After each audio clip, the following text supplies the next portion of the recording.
నమస్తే. మీరు చూస్తున్న సుమన్ టీవీ. నేను మీ కీర్తి. సెప్టెంబర్ 16 తారీఖు నుంచి 30 తారీఖు వరకు ఏ రాశుల వారికి ఏ విధంగా ఉండబోతుందో మనకు తెలియజేయడానికి ప్రముఖ ఆస్ట్రాలజర్ బ్రహ్మశ్రీ నందిమట్ల శ్రీహరి శర్మ గురుగారు ఉన్నారు. నమస్తే గురుగారు. వాగర్థావివ సంపృక్తౌ వాగర్థ ప్రతిపత్తయే జగతః పితరౌ వందే పార్వతీ పరమేశ్వరౌ ఆదిత్యాయ చ సోమాయ మంగళాయ బుధాయ చ గురు శుక్ర శనిభ్యశ్చ రాహవే కేతవే నమః. శృంగేరి జగద్గురు పీఠాధిపతులకి కంచి పీఠాధిపతులకి నమస్కారములు తెలియజేసుకుంటూ కార్యక్రమాన్ని ప్రారంభిద్దాం. గురుగారు, మీన రాశి వారికి సెప్టెంబర్ 16 నుంచి 30 తారీఖు వరకు ఎలా ఉండబోతోంది?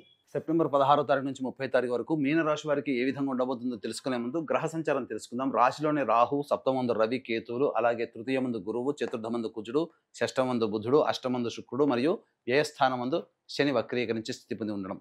వెరసి చూసుకున్నట్లయితే రవి యొక్క సంచార ప్రభావం వలన ఈ యొక్క మీనరాశి వారికి అనుకూలమైనటువంటి పరిస్థితులు, ముఖ్యంగా ఉద్యోగ భద్రతలు, ఉద్యోగంలో ఎటువంటి సమస్యలు లేకపోయినప్పటికీ కూడాను ఇంట బయట అనేక రకాలైనటువంటి సమస్యలు ఈ యొక్క మీనరాశి వారు ఎదుర్కొనేటువంటి ప్రభావం అధికంగా గోచరమవుతుంది. ఎందుకంటే గ్రహ సంచార ప్రభావము కొన్ని రోజులు మాత్రమే అనుకూలంగా ఉండడం, చాలా మటుకు రోజులు ప్రతికూలమైనటువంటి స్థితిలో ఉండడం, ఈ కారణం చేత ప్రతికూలమైనటువంటి ఫలితాలు పొందేటువంటి అవకాశం ఉంటుంది. ముఖ్యంగా మానసికమైనటువంటి ప్రశాంతతని కోల్పోతారు. అయితే ముఖ్యంగా స్త్రీలతో వాగ్వివాదాలు పెట్టుకోకపోవడమే చాలా మంచిదని చెప్పవచ్చు. ఎందుకనంటే మీకు పర్సనల్ గ్రెడ్జ్ తీర్చుకుంటారు ఈ యొక్క స్త్రీలు ఎవరైనా కానీ. ఆ స్త్రీకి డెఫినేషన్ లేదు. తల్లి కావచ్చు, చెల్లి కావచ్చు, అత్తయ్య, వదినమ్మ, నాయనమ్మ, పిన్నమ్మ, కన్న కూతురు కానీ, లేకపోతే ఎవరితోనైనా కానీ, కొలీగ్స్, నేబర్స్, ఎవరితోనైనా కానీ పనిచేసేటప్పుడు వాళ్ళతో వాగ్వివాదాలకి దారి తీసే విధంగా మీ యొక్క చర్చలు ఉండకూడదు. ఆ విధంగా ఉన్నట్లయితే మీరు చాలా మటుకు ప్రశాంతతను పొందుతారని చెప్పవచ్చు. ఇక ప్రధానంగా ఈ యొక్క వ్యాపార రంగంలో ఉన్నటువంటి వారికి మిశ్రమ ఫలితాలు పొందుతారని చెప్పవచ్చు. రియల్ ఎస్టేట్ రంగంలో ఉన్నటువంటి వారు చాలా మటుకు లాభసాటిగా వ్యాపారం సాగుతుందని చెప్పవచ్చు. అయితే ప్రధానంగా సరైనటువంటి సమయానికి నిద్ర పట్టకపోవడం, చేసేటువంటి ప్రతి పనులలో కూడాను డౌట్స్ మీకు అధికంగా ఉండడము, మీరు చేస్తున్నటువంటి పని కరెక్టా మీదా కాదా అనేటువంటి ఒక విషయాల పట్ల మీకు అవగాహన లేకపోవడం, తద్వారా ఈ యొక్క సంబంధించినటువంటి చేపట్టినటువంటి ప్రతి పనులలో కూడా కన్ఫ్యూజన్ స్టేటస్ అనేటువంటిది ఈ యొక్క మీనరాశి వారికి 16 నుంచి 30 తారీఖు సెప్టెంబర్ వరకు ఉండబోతుంది. కాబట్టి జాగ్రత్తలు పాటించండి. భవిష్యత్తు ఆందోళనకరంగా అనిపిస్తుంది, కానీ భవిష్యత్తు ఇంకా మంచిగా ఉంటుంబోతుంది. ఎందుకంటే గ్రహాలు ఇప్పుడు అనుకూలంగా లేనంత మాత్రాన ఇప్పుడు మనం ఇబ్బంది పడాల్సిన అవసరం లేదు. గ్రహ సంచారం మారుతూ ఉన్నప్పుడల్లా మనకు మంచి చెడు అనేటువంటిది ఉంటుంటాయి. ఒకప్పుడు మంచి జరిగినప్పుడు ఇప్పుడు మళ్ళీ చెడు చెప్తున్నారే, చెడు జరగబోతుంది అనే భయం కంటే కూడా ఆ చెడుని ఏ విధంగా ఎదుర్కోవాలో, అలాగే వచ్చేటువంటి ఇబ్బంది నుంచి ఏ విధంగా అధిగమించాలో అనేటువంటి విషయాల పట్ల మీరు కాన్సన్ట్రేషన్ చేసి తదనుగుణంగా మీ యొక్క నిర్ణయాలు కనుక తీసుకున్నట్లయితే తప్పకుండా మీ జీవితంలో ఆనందదాయకమైనటువంటి పరిస్థితులు ఉంటారని చెప్పవచ్చు. ముఖ్యంగా ఈ యొక్క విద్యార్థులకి సంబంధించి ప్రధానంగా ప్రయత్నాలన్నీ కూడా కొలిక్కి వస్తాయి. ఆశించినటువంటి మేర విద్యాలయాల్లో మీకు ప్రవేశం లభిస్తుందని చెప్పవచ్చు. ఉద్యోగస్తులు ఉద్యోగ భద్రత అనేటువంటి పెరుగుతుంది. కాకపోతే చికాకులు అనేటువంటి ఎక్కువగా ఉంటాయి. కాబట్టి ఆ చికాకులు మీ యొక్క ఉద్యోగంలో కనుక మీ చికాకులను ప్రదర్శించినట్లయితే తప్పకుండా అధికారుల యొక్క ఆగ్రహానికి గురవుతారు. కాబట్టి ఇంటా బయట వచ్చేటువంటి సమస్యలకి చేస్తున్నటువంటి వృత్తి, ఉద్యోగ, వ్యాపారాల్లో మీరు ముడిపెట్టకండి. తద్వారా ఎక్కడికక్కడికి మీరు డివైడ్ చేసుకొని ఏ సమస్య ఏ విధంగా వచ్చిందనే విషయాన్ని ఆ సమస్యకి అప్పుడే మీరు పరిష్కారం చేసుకుని ఆ విధంగా ముందుకు వెళ్ళినట్లయితే మీ ఉద్యోగం కానీ, వ్యాపారం కానీ, వృత్తులు కానీ ఏవి కూడాను మీకు ఇబ్బందికరంగా మారవు.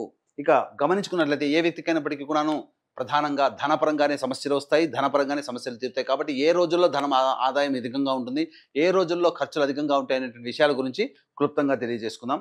ఇక 16, 17 తారీఖులో కనుక గమనించుకున్నట్లయితే మీకు ఖర్చులు అధికంగా ఉంటాయి, మనస్సు ప్రశాంతంగా ఉండదు, చికాకుగా ఉంటుంది, ఏ పని యందు శ్రద్ధ పెట్టలేకపోవడము, అలాగే దూర ప్రాంత ప్రయాణాలు చేయాల్సినటువంటి పరిస్థితి రావడము అనేటువంటిది ఈ యొక్క మీనరాశిలో జన్మించినటువంటి వారికి ఉంటుంది. ప్రధానంగా ఈ యొక్క 16, 17 తారీఖుల్లో ఖర్చులు అధికంగా ఉంటాయి.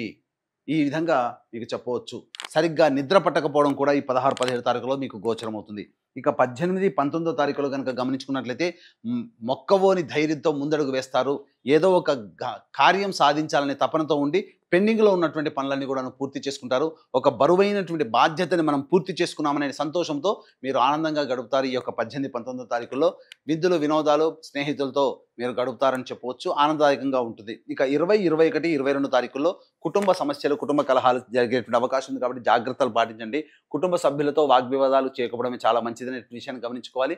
ఖర్చులు కూడా అధికంగా ఉంటాయి. ఎడమ కంటికి సంబంధించినటువంటి సమస్యలు పెరిగేటువంటి అవకాశాలని గోచరమవుతుందని చెప్పవచ్చు. ఇక 23, 24 తారీఖుల్లో కనుక గమనించుకున్నట్లయితే రాని బాకీలు వసూలు అవడము, అవసరానికి మించినటువంటి ఖర్చులకి తగ్గట్టుగా మీకు ధనం సహాయం అందడము, తద్వారా మీకున్నటువంటి సమస్యలని పరిష్కరించుకుంటారని చెప్పవచ్చు. మిత్రులు, బంధువుల యొక్క సహాయ సహకారాలతో మీ సమస్యలన్నీ కూడా పరిష్కారం అవుతాయి అని చెప్పవచ్చు. ఇక 25, 26, 27, 28 తారీఖులో ఇవి అనుకూలమైనటువంటి సమయాలు కావు. 25, 26 తారీఖుల్లో గృహ మరమ్మతులు, వాహన మరమ్మతుల కోసము, గృహోపకరణాల కోసం ఖర్చులు అధికంగా చేస్తారు. అలాగే వాహనాన్ని నడిపేటప్పుడు జాగ్రత్తలు పాటించాలి. అలాగే తల్లిగారి ఆరోగ్యం పట్ల శ్రద్ధ వహించాల్సినటువంటి పరిస్థితి. ఎంత పని చేసినప్పటికీ ఆ పని యందు మీకు సంతోషం కలగకపోవడం కాస్త విచారకరంగానే చెప్పొచ్చు 25, 26 తారీఖులో.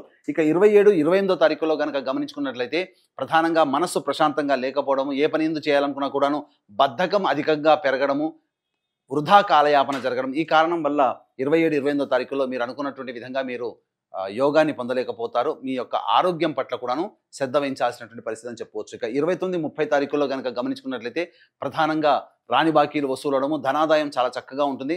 అన్ని రంగాల్లో ఉన్నటువంటి వారికి ముఖ్యంగా ధనం సమకూరుతుంది. తద్వారా అన్ని రకాలైనటువంటి సమస్యల నుంచి మీరు బయటపడతారని చెప్పొచ్చు. ఏ తర్వాత చెప్పొచ్చేది ఏమిటంటే 16, 17 మరియు 25, 26, 20, 21, 22 ఈ యొక్క 7 రోజుల్లో మీకు ధనము ఖర్చు అధికంగా ఉంటుంది, సమస్యలు అధికంగా ఉంటాయి. కాబట్టి జాగ్రత్తలు పాటించండి. ఏది ఏమైనప్పటికీ కూడాను గ్రహ బలం అనుకూలంగా లేదు. అలాగే గ్రహ సంచారం కూడా అనుకూలంగా లేని కారణం చేత ఎక్కువ రోజులు సమస్యాత్మకంగా చికాకులు ఎక్కువగా ఉంటాయి. కాబట్టి ఏమాత్రం బెదరు చెందకుండా దైవానుగ్రహంతో ముందడుగు వేయండి. పైగా ఈ యొక్క మీనరాశిలోనే సెప్టెంబర్ 18వ తారీఖు రోజున గ్రహణం ఏర్పడుతుంది, చంద్రగ్రహణం. కాబట్టి ఈ యొక్క కుంభ, మీన, మేష, మిథున, కర్కాటక, కన్య, వృశ్చిక రాశిలో జన్మించినటువంటి వారికి చంద్రగ్రహణ దోష నివారణ హోమాదులు సెప్టెంబర్ 18వ తారీఖు రోజున, అలాగే విద్య, వివాహ, ఉద్యోగ, దాంపత్య, సంతాన, అనారోగ్య సమస్యల నివారణకి 18 రకాల హోమాదులు కేవలం 1500 రూపాయలకి చేయించడం జరుగుతుంది. అలాగే సెప్టెంబర్ 25 మరియు 30 తారీఖులో పితృపక్షాలలో పితృదోష నివారణ కార్యక్రమాలు మా ఆధ్వర్యంలో జరిపించడం జరుగుతుంది. పితృదోషము వేరు, పిండ ప్రదానం వేరు.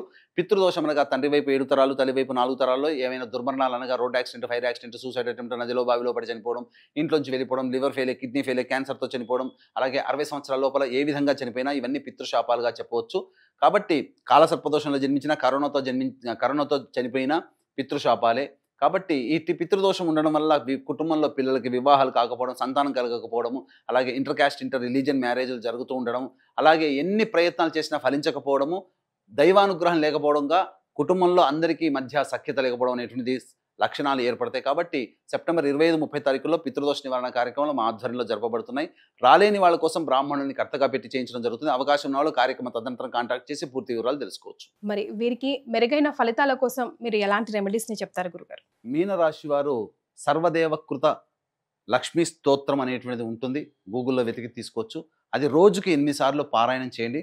చాలా మటుకు సమస్యలు అనేటువంటివి పరిష్కారం అవుతాయి. ఇవి చెప్పినటువంటి ఫలితాలు ఏవైనా కానీ మీ యొక్క జన్మ రాశిని అనుసరించి చెప్పేటువంటి ఫలితాలు.